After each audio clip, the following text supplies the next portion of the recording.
Hello my dear friends, good evening to all of you and welcome to Success with Sagar. Friends, आप सभी का स्वागत है आपके अपने YouTube चैनल सक्सेस विद सागर में। फ्रेंड्स, यह ज्योग्राफी का सेशन जो कि निया मैम के द्वारा दिया जाता था वो किसी कारणवश अभी क्लास नहीं ले पा रही है, इसीलिए मैं सुमित सर आप लोगों को ज्योग्राफी का बूस्टर क्वेश्चंस के साथ जो है फुल्ली डिस्कशन के साथ आप लोगों के बताऊंगा। तो फ्रेंड्स, आप जो हैं इस वीडियो को लास्ट तक देखिए। ये जो क्वेश्चन है फ्रेंड्स, प्रीवियस ईयर का मोस्ट रिपीटेड क्वेश्चन है और जो भी क्वेश्चन को मैं आपको बताऊंगा, डिस्कशन करूंगा, वो सभी क्वेश्चन जो हैं सेलेक्टिव क्वेश्चन हैं। तो फ्रेंड्स, आपको जो है यहाँ से सीधे सीधे आपके एग्ज़ाम में क्वेश्चन देखने को मिलेंगे। एक बार ट्रस्ट कीजिए फ्रेंड्स, आपको फ़ायदा होगा।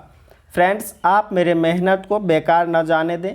प्लीज़ वीडियो को ज़्यादा से ज़्यादा शेयर करें, लाइक करें और चैनल पर नए हैं तो चैनल को सब्सक्राइब करें, या तो नहीं भी कर सकते हैं चैनल को सब्सक्राइब, पहले वीडियो को देखें और अच्छा लगेगा तो वीडियो को लाइक करके शेयर कर देना और चैनल को सब्सक्राइब कर देना, क्योंकि मुझे पता है यहाँ से जो है ना क्वेश्चन अवश्य पूछे जाएंगे और आपको ट्रस्ट करना है तो कर लो।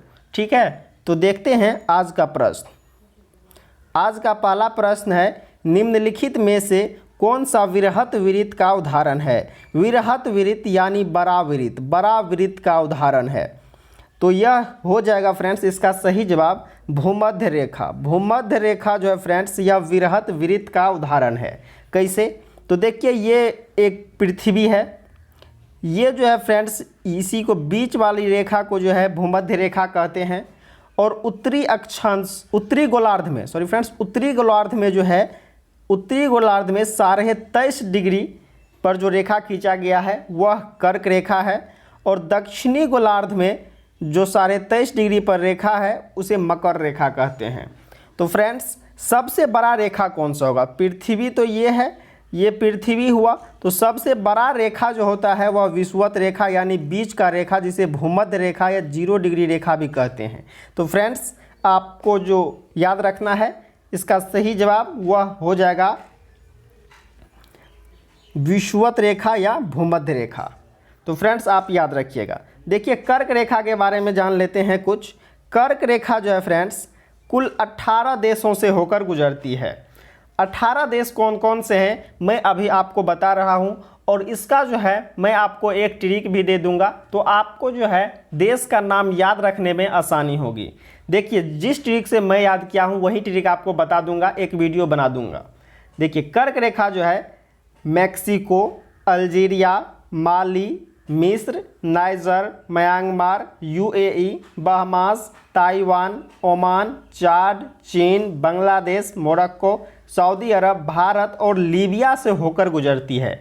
तो फ्रेंड्स, कुल 18 देशों से होकर गुजरती है, आपको इतना याद रखना है। और देश का नाम याद रखने के लिए मैं आपको ट्रिक बता दूंगा।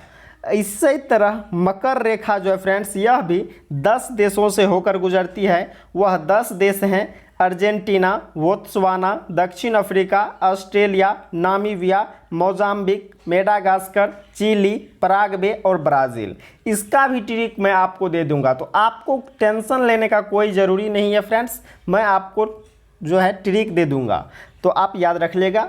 अभी आपको सिर्फ इतना याद रखना है कि कर्क रेखा 18 देशों से होकर गुजरती है, मकर रेखा 10 देशों से होकर गुजरती है। तो फ्रेंड्स, आपको इतना याद रखना है। अब देखते हैं नेक्स्ट क्वेश्चन को। नेक्स्ट क्वेश्चन है फ्रेंड्स, धरातल पर 1 डिग्री अक्षांश के बीच की दूरी कितना होता है?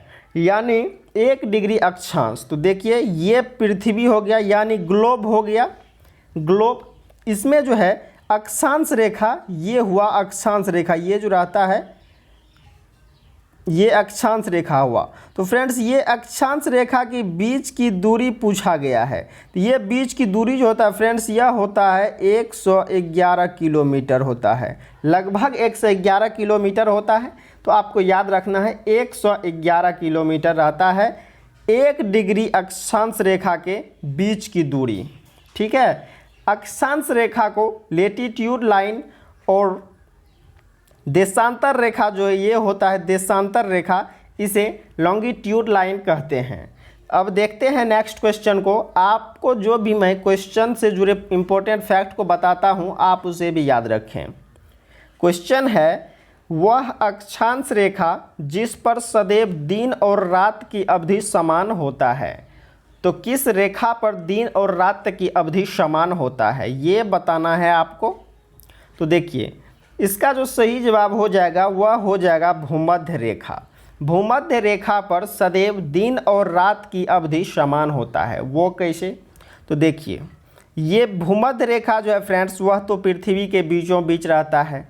जैसे सूर्य जो है उत्तरी गोलार्ध में भी जाता है तो यहाँ जो है फ्रेंड्स दिन और रात बराबर होता है, और दक्षिणी गोलार्ध में भी अगर सूर्य रहता है तो यहाँ दिन और रात बराबर होता है, क्योंकि यहाँ से समान दूरी पर जो है यह रेखा जो है भूमध्य रेखा यह पृथ्वी के बीच में है, यानी ग्लोब के बीच में है। इसीलिए जो है फ्रेंड्स यहाँ पर जो है दिन और रात सदैव समान होता है। ठीक है। अब कर्क रेखा, कर्क रेखा अभी मैंने बताया कि 18 देशों से होकर गुजरती है, और इसके बारे में इसका जान लेते हैं कुछ परिभाषा। कर्क रेखा किसे कहते हैं? तो कर्क रेखा जो है फ्रेंड्स यह उत्तरी गोलार्ध, ये नॉर्थ हुआ ना उत्तरी गोलार्ध और नीचे साउथ, तो उत्तरी गोलार्ध में जो है फ्रेंड्स 23.5 डिग्री, उत्तरी गोलार्ध में 23.5 डिग्री पर जो रेखा खींचा जाता है वो भी भूमध्य रेखा के समांतर खींचा जाता है, तो उसे कहते हैं कर्क रेखा। और यहीं अगर साउथ में 23.5 डिग्री पर खींचा जाता है जो कि भूमध्य रेखा के समांतर होता है तो उसे कहते हैं मकर रेखा। तो आपको याद रखना है कर्क रेखा और मकर रेखा आप जान लिए। और भूमध्य रेखा किसे कहते हैं?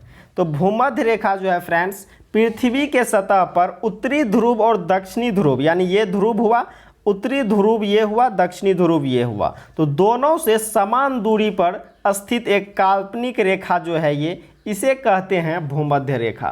तो फ्रेंड्स आपको याद रखना है। देखते हैं अब नेक्स्ट क्वेश्चन को। नेक्स्ट क्वेश्चन है फ्रेंड्स, काजीरंगा वन्य जीव अभयारण्य किस स्थान पर है? काजीरंगा वन्य जीव अभयारण्य जो है फ्रेंड्स यह असम राज्य में है। कहाँ पे है? असम में है काजीरंगा वन्य जीव अभयारण्य। तो आपको याद रखना है। और जो है मानस नेशनल पार्क असम में ही है फ्रेंड्स, मानस नेशनल पार्क भी असम में है। इसके बाद जो है फ्रेंड्स नमेरी नेशनल पार्क यह भी है असम में। डिब्रू सैखोवा नेशनल पार्क यह भी है असम में। फ्रेंड्स आपको याद रखना है। और यहाँ से दो ही इम्पोर्टेंट है, मानस और काजीरंगा, बार बार आपके एग्ज़ाम में रिपीट होता है, तो फ्रेंड्स आपको याद रखना है। मेघालय के कुछ प्रमुख वन्यजीव अभयारण्य नेशनल पार्क को जान लेते हैं।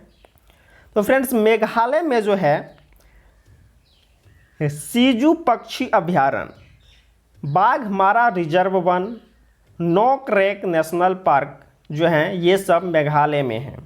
मणिपुर के बारे में जान लेते हैं। मणिपुर में है कीबुल लंजो नेशनल पार्क जो कि विश्व का एक लौता तैरता हुआ नेशनल पार्क है जो लोकटक झील का एक अभिन्न हिस्सा है। तो फ्रेंड्स आपको याद रखना है।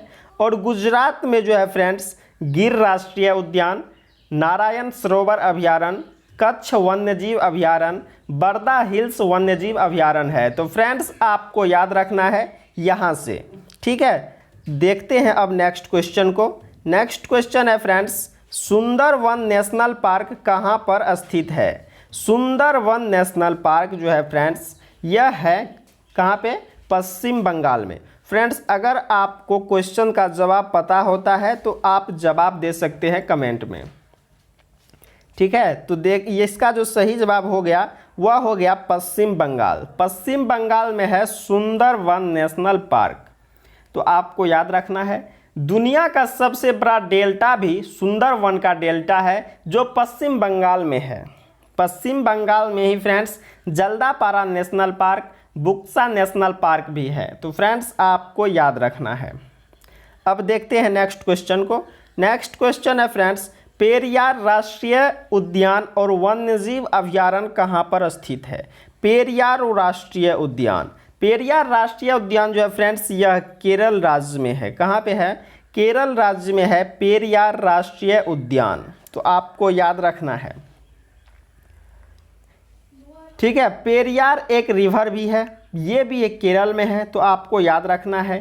केरल में ही है Anamudi National Park, Silent Valley, Eravikulam, ये सब जो है फ्रेंड्स केरल में है। साइलेंट वैली कई बार आपके एग्जाम में पूछा गया है, आपको याद रखना है। और पेरियार झील जो है, रिवर जो है, यह भी कई बार एग्जाम में पूछा गया है, तो आपको ये भी याद रखना है। कहाँ पे है ये? केरल में है, ठीक है। अब बढ़ते हैं नेक्स्ट क्वेश्चन है फ्रेंड्स, माउंट एटना ज्वालामुखी किस द्वीप पर स्थित है? माउंट एटना यह जो है फ्रेंड्स सिसिली द्वीप पर स्थित है। कहाँ पे? सिसिली द्वीप पर स्थित है माउंट एटना ज्वालामुखी, आपको याद रखना है। नेक्स्ट क्वेश्चन है फ्रेंड्स, विश्व का सबसे ऊंचा ज्वालामुखी पर्वत कहाँ पर स्थित है? तो विश्व का सबसे ऊंचा ज्वालामुखी पर्वत जो है फ्रेंड्स, यह इक्वाडोर में स्थित है। कहाँ पे फ्रेंड्स? इक्वाडोर में स्थित है विश्व का सबसे ऊंचा ज्वालामुखी पर्वत। और उस ज्वालामुखी पर्वत का नाम क्या है, ये भी आपके एग्जाम में पूछा जाता है। उसका नाम है कोटोपैक्सी। क्या है? कोटोपैक्सी, आपको याद रखना है। कोटोपैक्सी ज्वालामुखी है जो कि इक्वाडोर में है और यह सबसे ऊंचा ज्वालामुखी है। इसका ऊंचाई जो है फ्रेंड्स लगभग 19,617 फीट है, आपको याद रखना है। अगर पूछ लिया जाता है आप, तो डेटाबेस क्वेश्चन भी पूछा जाता है फ्रेंड्स आपकी अच्छे एग्जाम में, अच्छे लेवल के क्वेश्चन में, तो आपको याद रखना है 19,617 फीट जो है फ्रेंड्स विश्व का जो है सबसे ऊंचा ज्वालामुखी कोटोपैक्सी का ऊंचाई है। तो फ्रेंड्स अब बढ़ते हैं नेक्स्ट क्वेश्चन है फ्रेंड्स, पृथ्वी के सतह के नीचे द्रवीभूत सेल कहलाता है। पृथ्वी के सतह के नीचे द्रवीभूत सेल कहलाता है मैग्मा। क्या कहलाता है? मैग्मा कहलाता है। और यही जब पृथ्वी के बाहर निकलता है तो उसे लावा कहते हैं। तो देखिए, कंफ्यूज नहीं होना है, आपको अच्छे तरीके से याद रखना है। आप वीडियो को 2-3 बार देख सकते हैं, उससे आपको फ़ायदा होगा। हर एक क्वेश्चन आपके दिमाग में बैठ जाएगा और यहाँ से आपके एग्ज़ाम में अगर क्वेश्चन पूछा जाएगा तो आप अच्छे तरीके से, बहुत आसानी से, बहुत कम समय में जवाब दे पाइएगा। तो क्या होगा कि आपका टाइम भी सेविंग होगा।